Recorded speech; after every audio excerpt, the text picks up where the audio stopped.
Lucie is the author of the critically acclaimed and very funny book, Locally Laid, How We Built a Plucky, Industry-Changing Egg Farm from Scratch. And if you haven't read it, please do. As a fellow chicken owner myself, I was able to relate to the muckety-muck of flock management and found myself both inspired and laughing out loud a lot. So I guarantee you will laugh, no pressure. So, all right, and so speaking of chickens, there's more, Lucie, so. You can come on. Okay, so speaking of chickens, we did not want you to be up here by yourself. So Christy got you this cute little chicken from Italy that is gonna keep you company up here, and we all know that we have a little bit of, we all need a comfort. So that's your chicken. All right, so in her book, Lucie shares the story of how she and her husband took a hard left career-wise and started a pasture-based egg farm in northern Minnesota, a challenging climate, as you all know. Their journey is a testament to the power of passion, perseverance, and the desire to make a positive impact on the world. Beyond her writing, Lucie is a sought-after speaker who has addressed audiences across the world, or country, on topics, world is next, right? On topics ranging from entrepreneurship and sustainability to the importance of community engagement. She is also a dedicated advocate for women in agriculture, thank you, and has worked tirelessly to create opportunities for women to thrive in this field. So Lucie, it is our pleasure to have you here this morning. Thank you.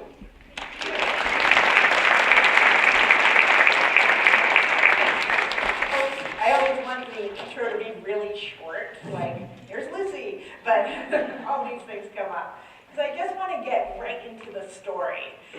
It was 2011, way in the back phase, pre-COVID, and there was a small insurgence of people having backyard chickens. And my husband had built a chicken coop. My husband's not good at building chicken coops, and so he was rebuilding the chicken coop. My children were away for a very rare weekend with their grandparents. And so we had a whole day outside doing yard work, and my husband says, we should go out. Yes.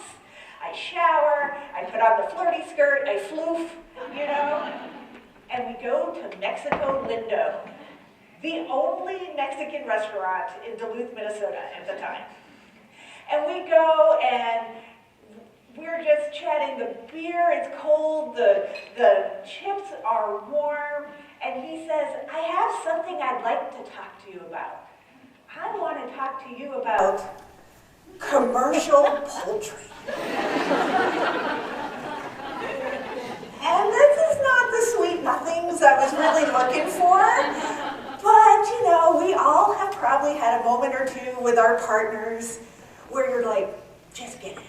Just he's gonna chat about this, and you become kind of a passive listener. Right? So I'm drinking my beer and he's talking about caged egg systems, which 90% of chickens in the US are a caged egg system.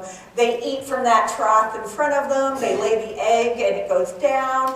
And obviously it's not a great life for birds, but it makes for very inexpensive eggs. So he's chatting, I'm still passive.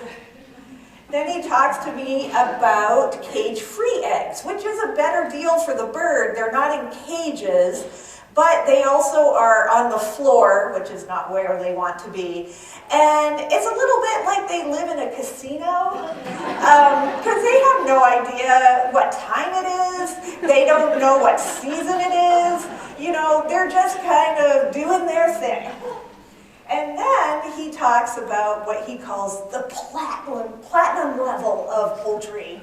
And he's talking about pasture-raised birds, birds outside on rotated pastures so that they always get their best grasses and buds and seeds, and how they have less cholesterol. And I'm like, I order another beer.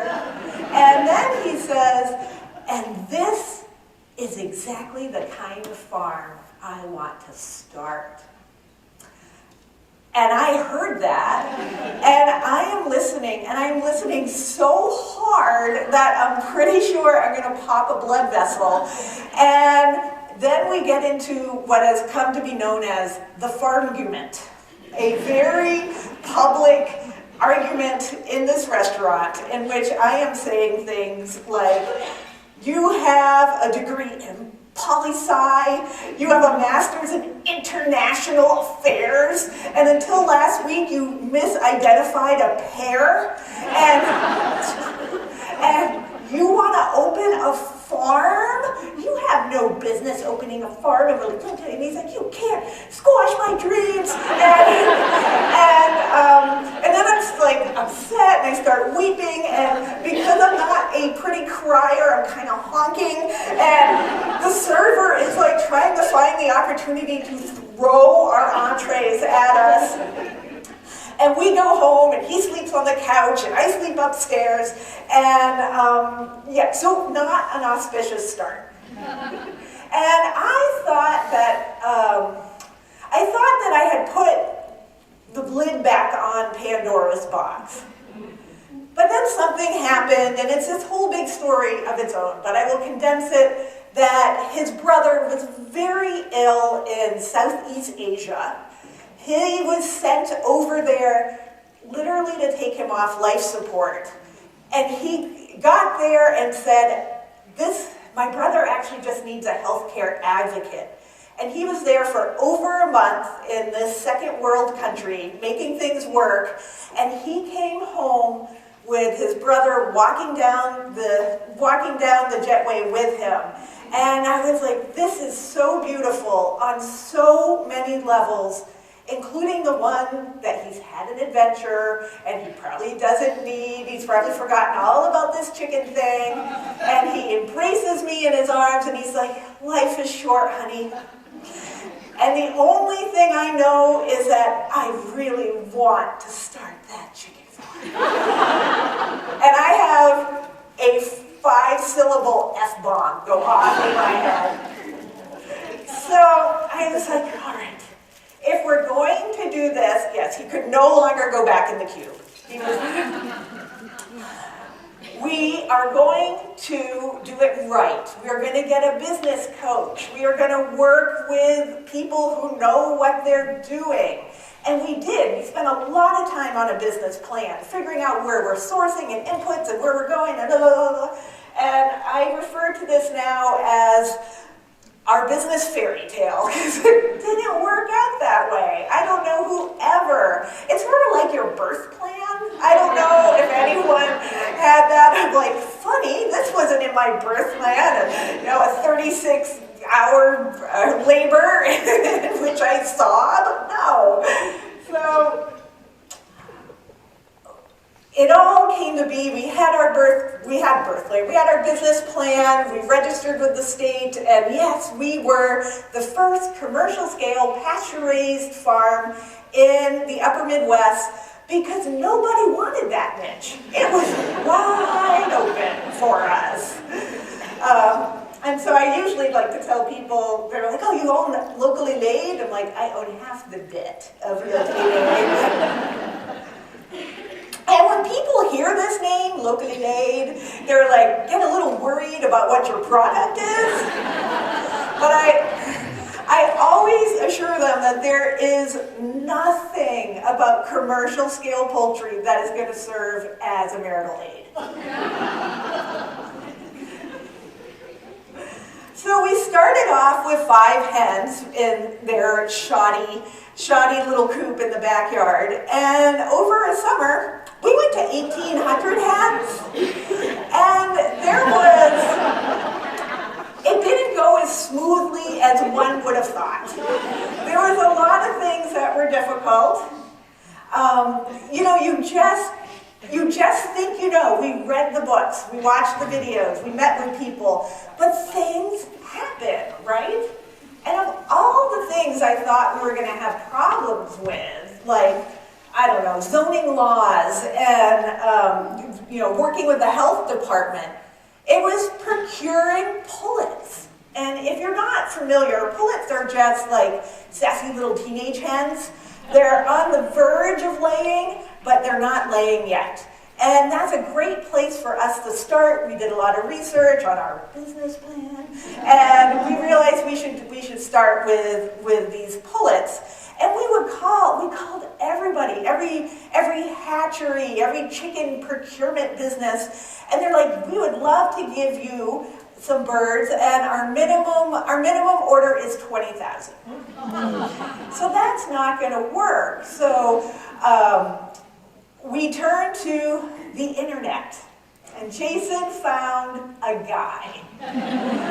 Now, you should take that nice notebook that you have and write down, do not predicate my business on a guy. Because it turns out he wasn't a great guy. He took pretty much all our money and then stopped talking to us. And we're like, oh my gosh, we've been defrauded. Worse. He called up one day without warning and says, I'm driving to Duluth with all these chickens. And we're like, today? Today? We're becoming farmers today? Because that day, it was 2012 unprecedented heat wave. And it was the day before Grandma's Marathon. Oh yes, you know, 50,000 extra people are on the highway that day. So stop and go traffic, lots and lots of heat, and he pulls into our yard, and it was a frenzy of getting birds out of crates because they were dehydrated. Not everyone made it. They were skinny. They did not have a good chick hood. We could tell that. And there, that's that first day, and it looks pretty good, right? You know, but it was harrowing. And we spent all day doing like little tasks of getting ready for, you know, our new lives as farmers on our rented land. And then we realized that it's starting to get dark, and we stepped back. We're ready for all our birds to go into the hoop coop, because chickens come home to roost. It's an idiom, so it's a law, right? And we're standing, and it's getting darker, and I'm like, hey, it's getting kind of dark. And Jason's like, give them a chance. We're all a little prickly. And they're not going in, because then it's like black. And I gasped, because I realized these birds do not understand their circadian rhythm of the sun, because until today, they had never seen the sun. So it's us, just Jason and I and our school-age kids, just like hucking birds into this hoop coop, and it's like a lot of birds, and they'd go in, they'd hop out, they'd go in, they'd hop out, and we put our 7-year-old like this in front of the door, so we get them all in. All right. And then I was like, Jason, they're not roosting. So birds are supposed to roost, like up there on the upper level, because it's like having a high-rise tenement building and everyone wants the garden level. Like, they don't know how to roost. And that is imperative for chickens, because it's good for their biologic health. They get to air out those tail feathers. They should roost, and they get together and they share heat. So Jason decides that he's going to put them on their roosts one by one by one. And I don't know what my expression was. I imagine it was, and he said, you should go home. You should have a glass of wine. And I'm like, or a box, you know. But he did. He stayed. He had a cot out there, and for 3 weeks, he put them up, and then they remembered that they were chickens, and we had to teach them basic chickeny things, which was not on my list of things that might go wrong with our business. And then we had the egg washing fiasco. We had worked with the state. We had a binder of everything we need to get our egg processing facility up and running, and we did all the things.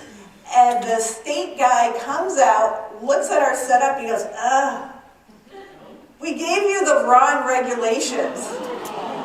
My bad.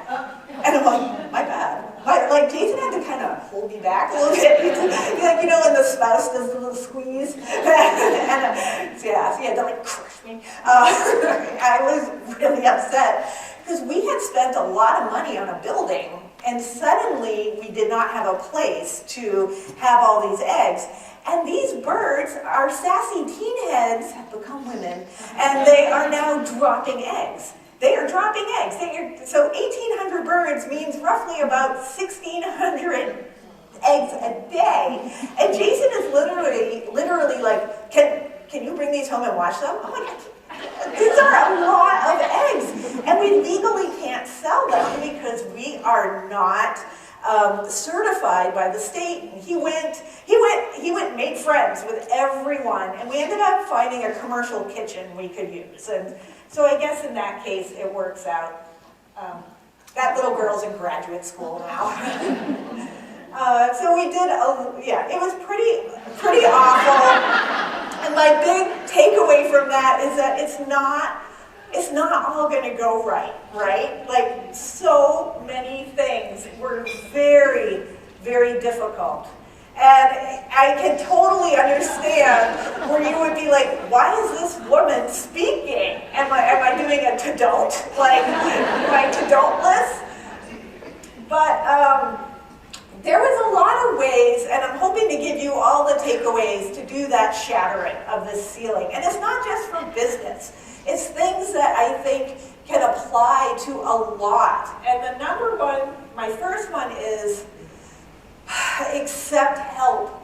Because I think, particularly if you're talking to entrepreneurs, which is sort of a male-dominated thing, and you're like, entrepreneurs are like mighty, and like you do all the things, we needed help. And our friends came to us, and they're like, we're going to help you wash these eggs in our home. And we were going to illegally sell these eggs. And so we totally did that. Even though it's a little knock to the pride, but you get a little less prideful where your whole house smells like a dirty egg. And because I am not a gatekeeper, I will tell you that I made this little thing on ChatGPT on my phone, the free version. I just typed in like you know, a suspect egg, and it was really easy. So you know, something to think about. The second one is, I would love for each of you who have a business that you're trying to promote, or a nonprofit, to be able to pull a string and say, these are the things that make me different than every other business organization in my sector. What are those important differentials? Because suddenly we went from farming to being in sales and distribution, right? And Jason would just literally let himself in the back of co-ops and grocery stores and whatnot, and be like, you need to get these eggs because you don't have anything like them. And there are so many differentials, but he would just like list them off and have sampling, but that is going to be so important for you, that just, because kind of, it becomes your whole personality, and you are always kind of doing your business thing. I'm grocery shopping, and people will like sidle up to me, and they're like, are you the chicken lady? I have this sick bird. Well, tell me about the bird.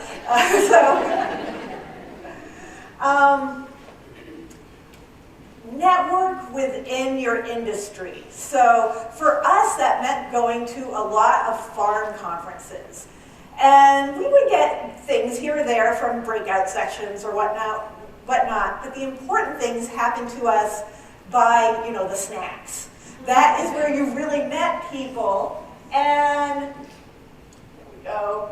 And this gentleman came up to us, an Amish guy, and he's like, you are starting to be in markets. I don't want to deal with markets. I want to do contract production for you.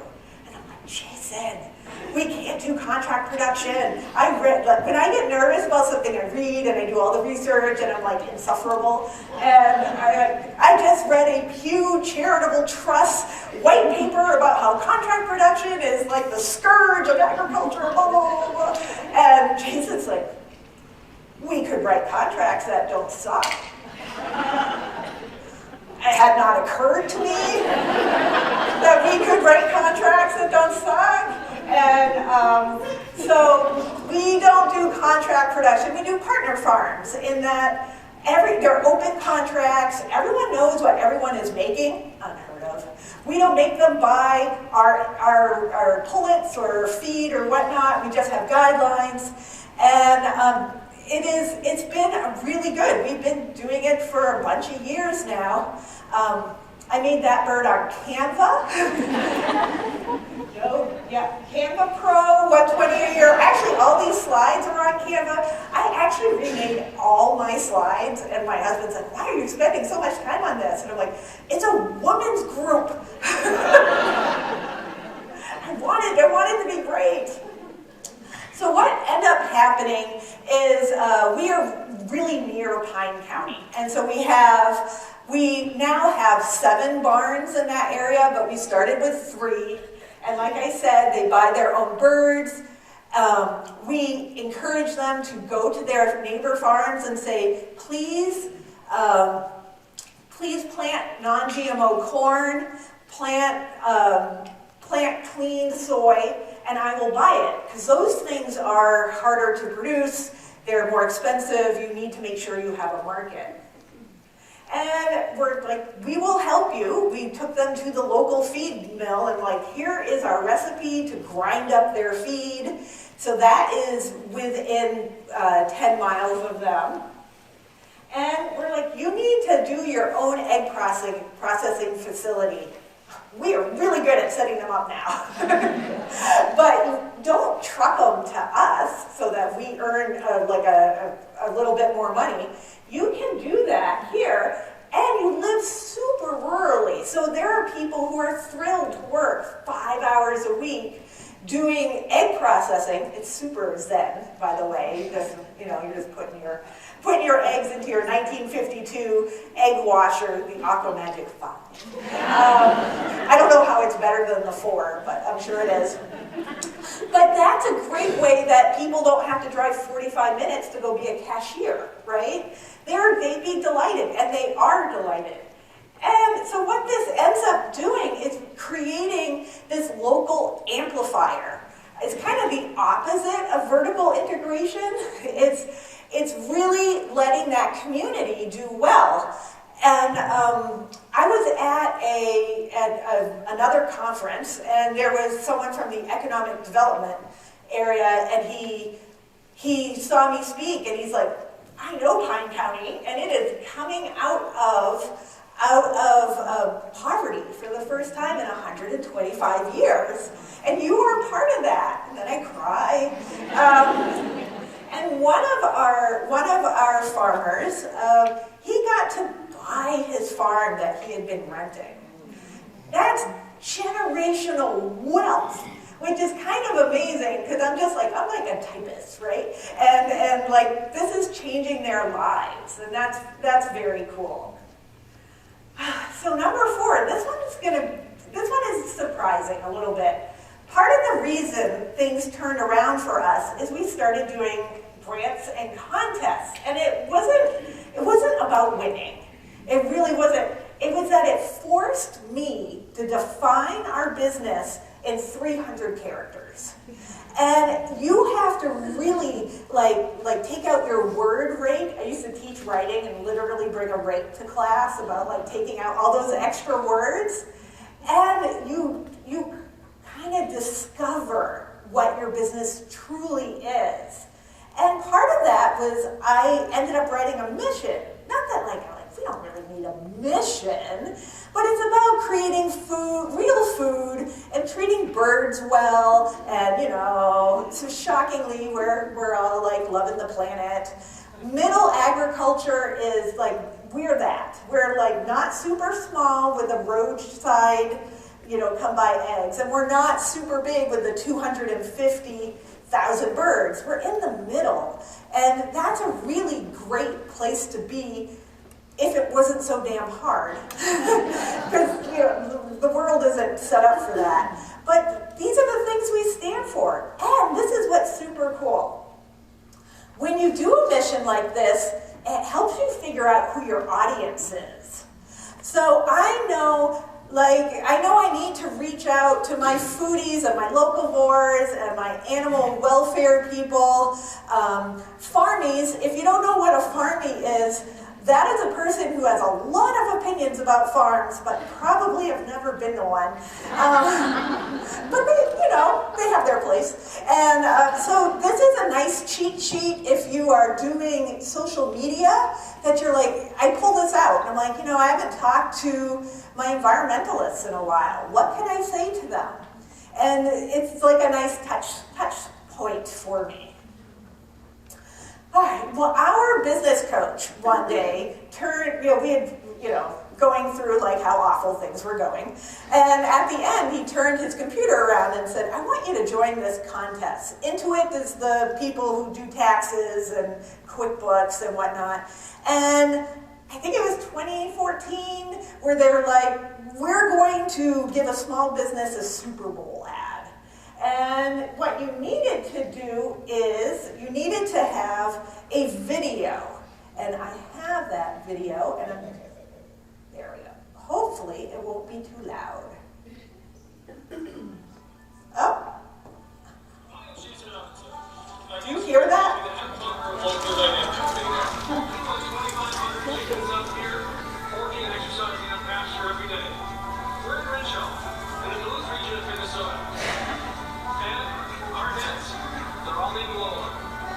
That's right.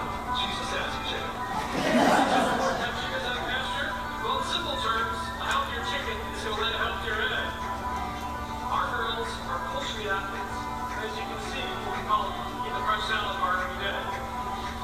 Beyond that, we feed our chickens locally sourced non-GMO corn that we firmly believe that it's not rocket science that a healthier bird will lay a healthier egg, but it is science. We've been working with farms across the Midwest for coaches, and it's how they can bring local laid eggs to their neighborhood. And to help offset our carbon footprint, we plant a tree with every delivery. That's why we stand behind our tagline, local chicks are better. This is a hard job, but our company is always been about one thing, providing real food to people all across both Midlands and the planet where all the process.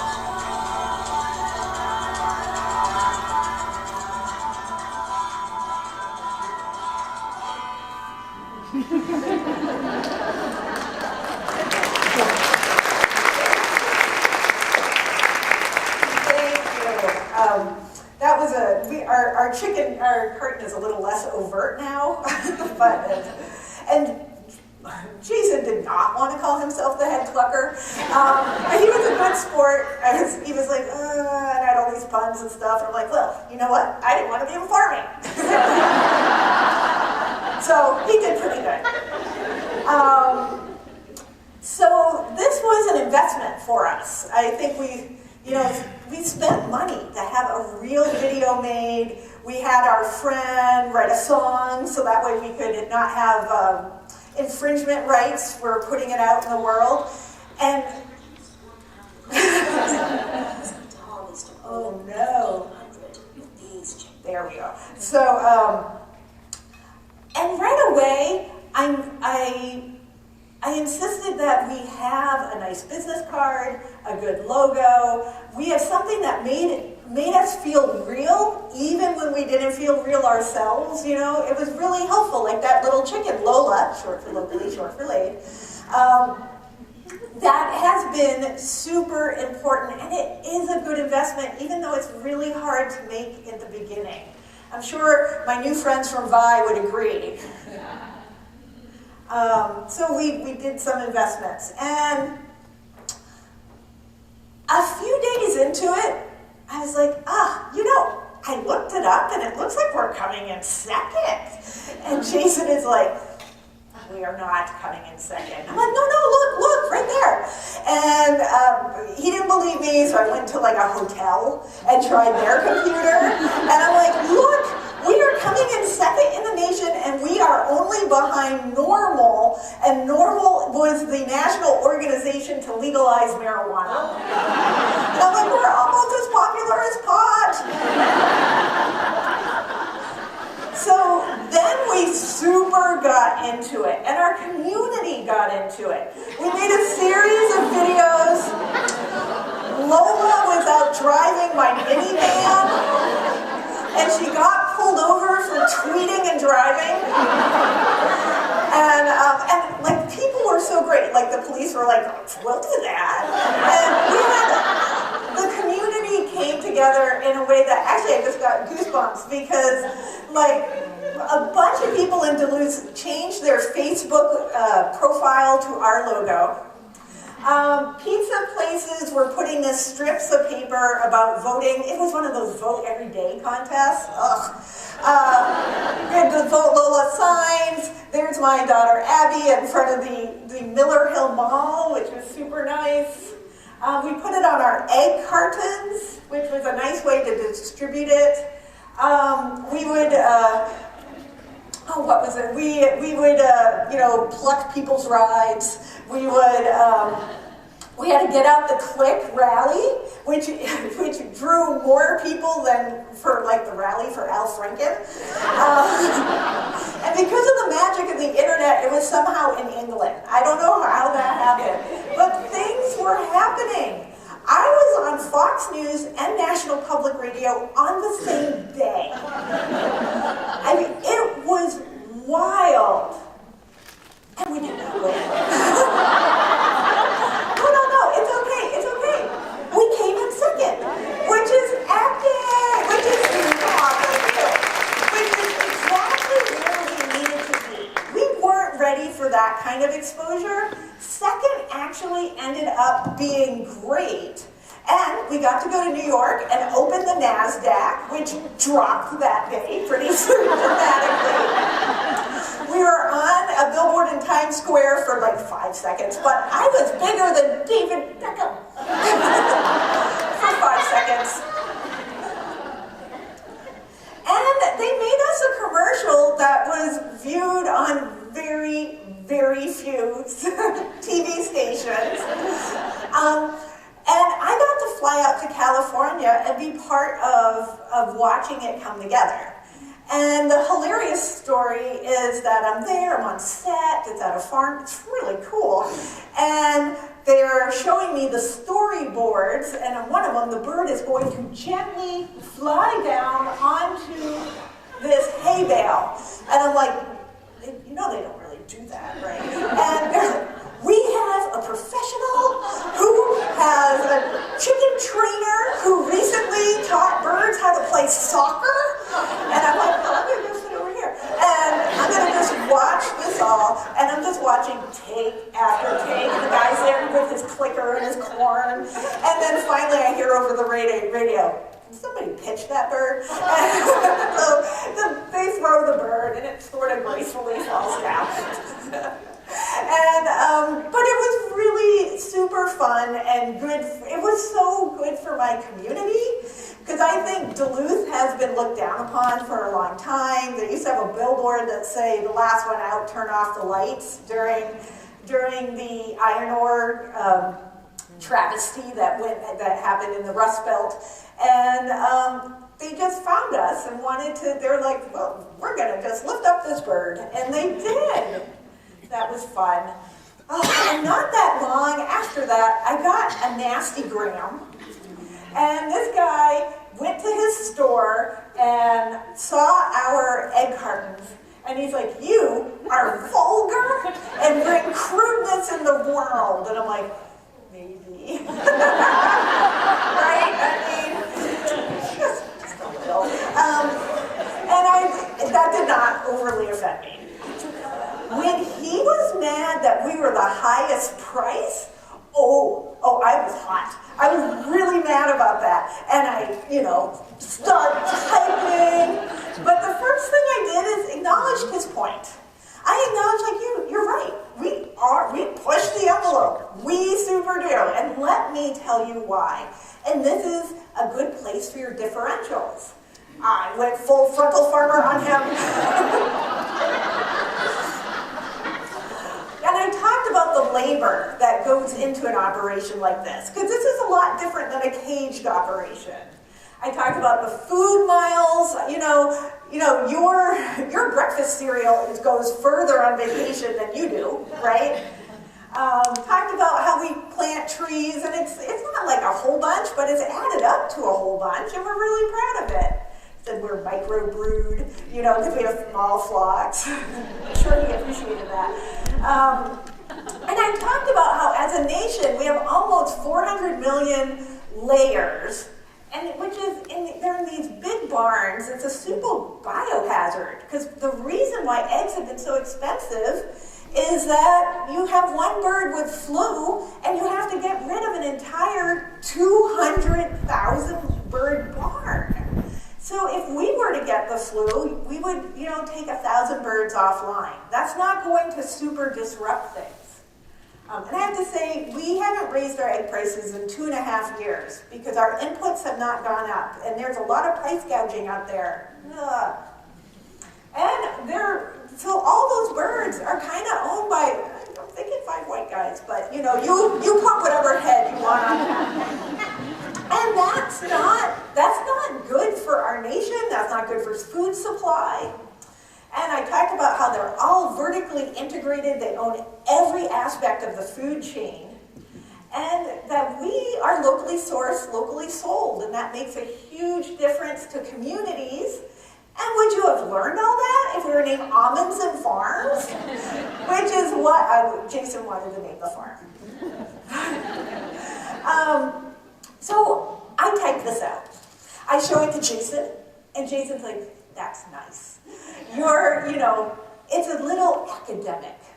It's a little bit too wordy, no one cares. And I'm like, fine, I'm putting it out on the internet anyway.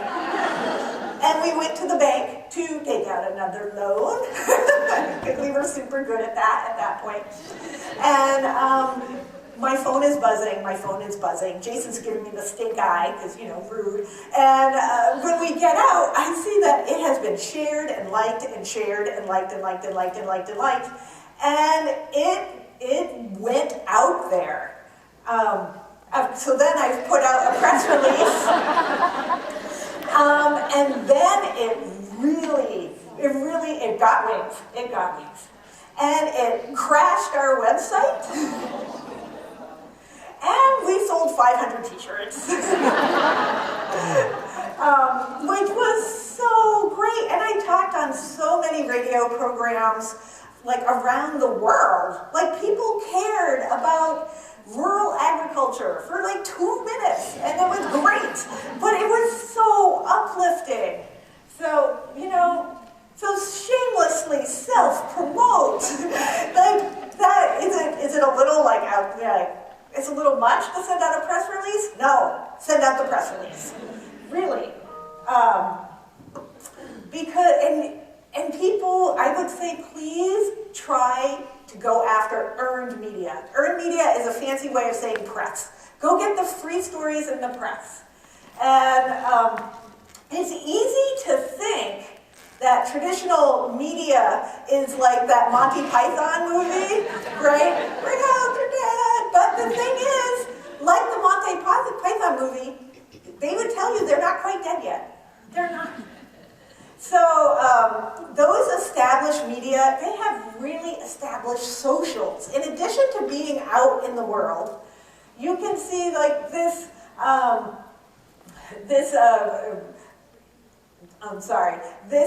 slide from the Star Tribune. They have 260,000 followers on their website. On their Facebook. But it also goes out to 1 million people if you get a Sunday thing. Same thing with Northern News Now. They have a nice array. But I wanted to point out this National Lineman Appreciation Day. Who here knew that there was a national lineman? Oh, yes! Do you have someone in your... Thank you! But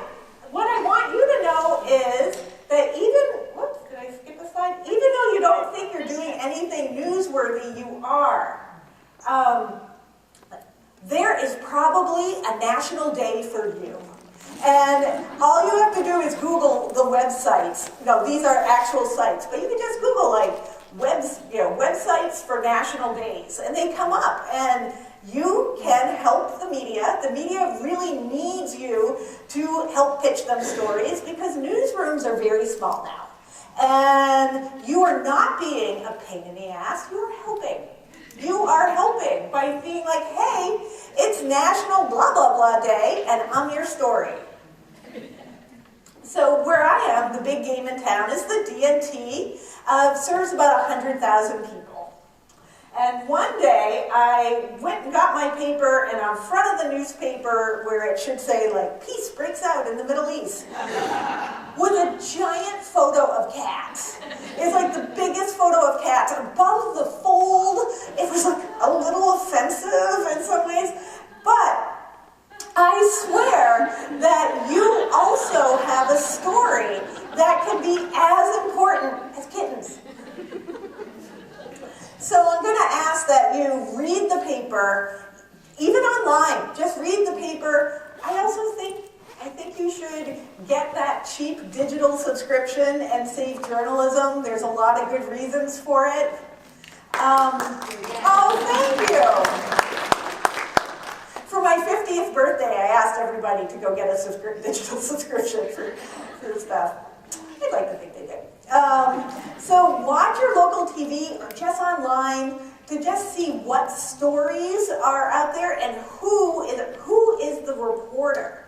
And turn those bylines into friends. And look, here's a small business accepting help. So there we go.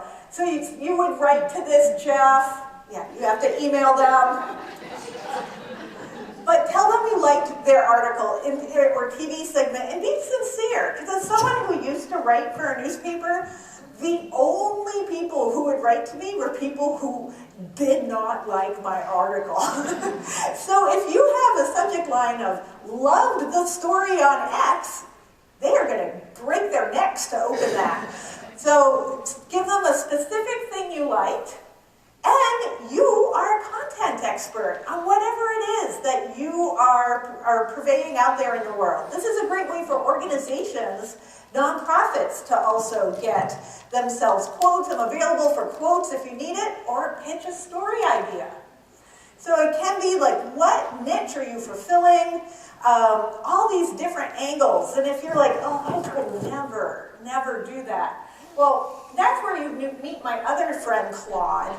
Claude is an AI. You can do the free version.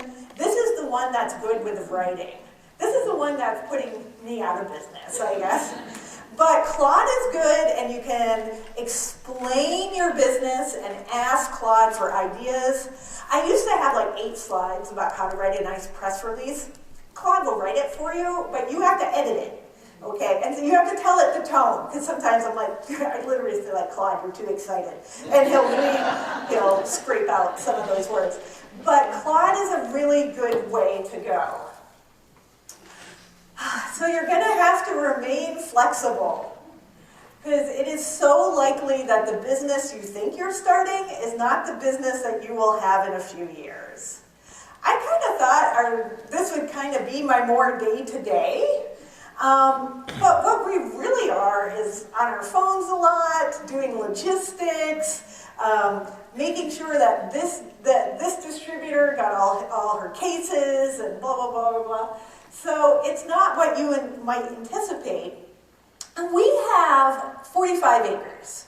This is our farm in Renshaw outside of Duluth. And so, you have to use that. We have a lot of chicken poop that we can put on crops. And Jason kind of took it upon himself to plant 10,000 honeyberry plants. And if you're like, what's that? That's what I said. It's a berry that is from Siberia. Good news, where you're in the right growing climate for Siberia. And it's like a blueberry, fell in love with a sweet tart. And it has a wonderful finish, and we make wine and all these other things. But this is the berry. And I'm like, Jason, I can't market that. I need something a little less uncircumcised. I said it, it's early.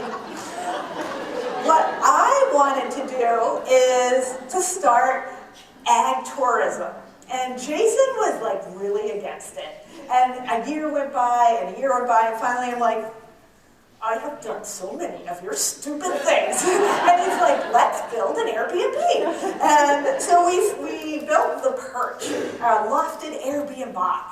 And it's actually pretty cute. There's this window up top, which is like a beautiful odd-shaped window, and we ended up having to make a much nicer place to use the window. So we have a friend who owns a window company. Don't let them give you a window. But it's cute, and people come.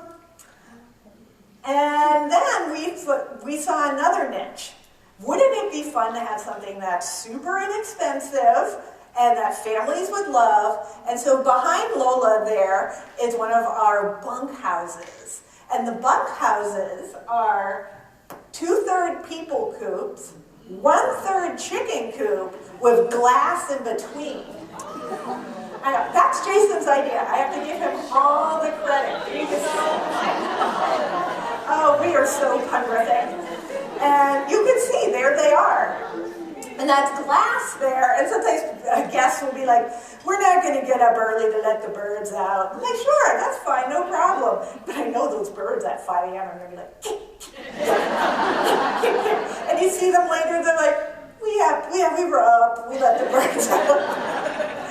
But families love it. And it's an opportunity for me to create brand evangelists. Because these people come and they're invited to do chores with us. They don't have to. It goes faster if they don't. But right? But honest to Pete, these folks, do you think they're ever going to buy another egg again? No, they're going to like kill themselves. They will drive across town to get locally laid eggs because those are their birds. And they really are into it. Oh, that's Big Bach. He's like, I need a giant rooster at the end of the driveway because I want to say, take a right at the big cock. Thank you for laughing because that's a $350 joke. All right, am I out of time? Nope, I'm taking your photo. Oh, okay. I usually like to wait till they're done. So people like the birds a lot, but what they like more is our farm dog, Robin.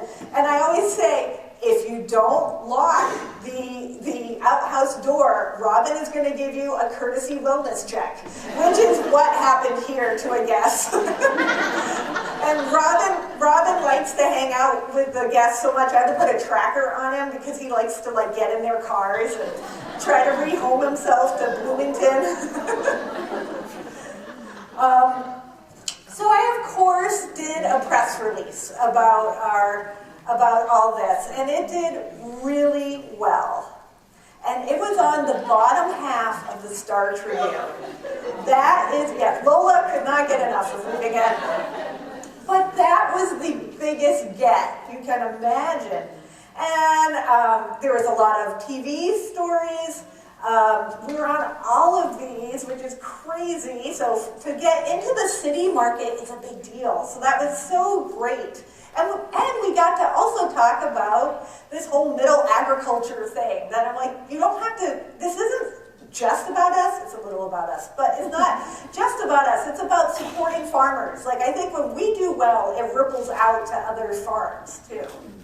Yeah, and NPR, and the N picked it up on Marketplace Money. I was like swooning. So you must also remain top of mind.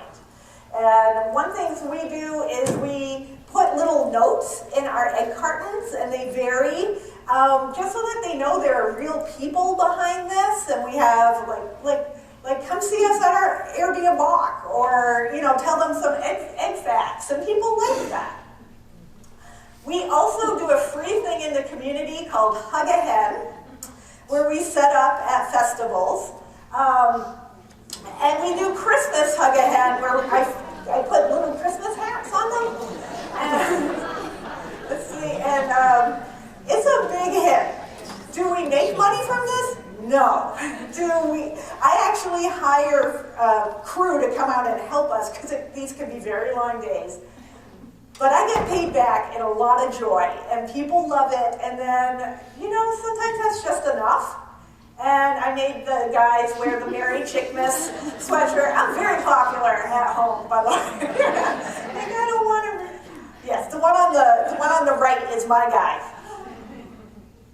And I wanted to show you my friend Colleen. Like we end up in people's Christmas cards. It's kind of crazy. I feel like how I got through the really rough time of starting that farm was I had a protective lens. And I was blogging at the time. And I would be like, oh, the world is falling apart. All these chickens brought to us, on this hot day are going to die. Let me look for really specific details that I can write about. So I had a protective lens. And for you, that might be photography or poetry, but there has to be a way that you create a barrier between yourself and the things that happen in a business. I feel like, and I'm not sure how to better explain that other than I often be like, oh, that's really interesting. Like, UNFI distributor back-charged us $7,000. Oh, isn't that interesting? So, trying to find coping mechanisms. I wrote a book. It's called Locally Laid. Do not buy this book at full price. It's an old book. You can get it for next to nothing. Your library probably has this book if you're interested in reading it. There's an audio book. It's not read by me. The woman who read it, she makes all the Amish people in it sound like vampires, so it's kind of fun. And it's just really important while you're out there shattering the ceiling to lean on other entrepreneurs, because there is, like, what you say to people asking, how's the business going? Just very, oh, good. And then we had an entrepreneur group where we would get together and be like, people aren't paying our invoices on timely manner, and we're having to dip into some money to make that happen. You get to be real with people, and drinking whiskey feels like it is part of all of that. But I find that group that you can be real with, because it's something we all need to do. Oh, and this is, I end all my talks with this because it's very humbling. I had a marketing idea that we do a homage to American Gothic, right? And I know this is shocking, but I kept screwing it up because I was laughing. And then my husband's like, think about that time we went to Franston Bank and we put the third mortgage on the house.